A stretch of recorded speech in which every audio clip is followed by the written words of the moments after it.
जुदी जहां व्यवहार तेम बुझेव लेखाय जे उनी आमे अवहेलायेद मेया तबे जहां तिनाग की कष्ट हुयुग रेहों ओंडे खन अचोगोग गे नापाया।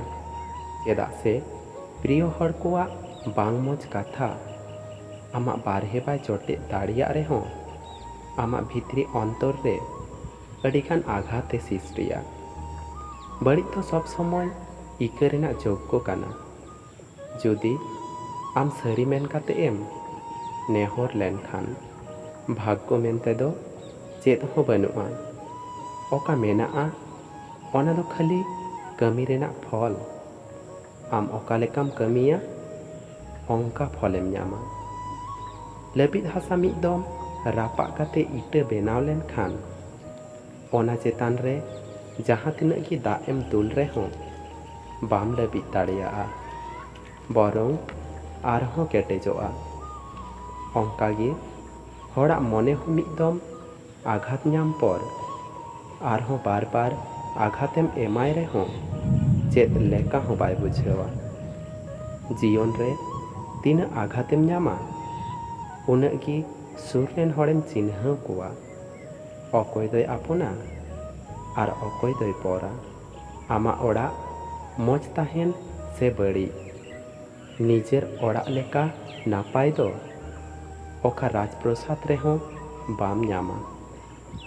जुदी आम जतोआ एम मानाव लेनखान तबे आम अडिगेम नापाया आर आम उन हिलोग गिम बड़िजोआ ओका हिलोग उचित कथाम रड़ा।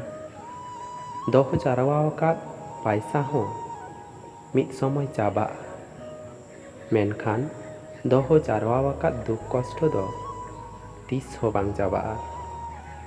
आम जुदी मनेदा आमे मज गया आर एनते रेहों हड़ आमा को अक्तायदा आम सम्बन्धे बड़िज कथा को रड़दा तबे ओना आलम लुतुराआ।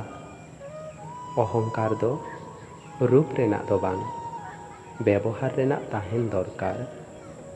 अड़ी आजब मिदटांग आवाज सॉरी हड़ को मेन लेखाय रांगाव चाबाआ आर डाक्तारे मेन लेखाय जीवन चाबाआ।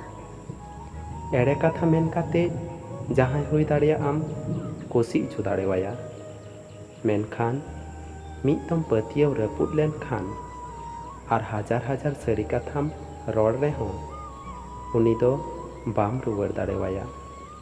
ओनाते जतो हड़ साव मज ताहेन में मज व्यवहार में आर आमते आमा ख्याल दहय में। तो बया को भिडियो पे कुसिया खान मिदटांग लाइक तबन पे आर नवा चैनल रे पे नावा गे खान नवा चैनल सब्सक्राइब तबन पे।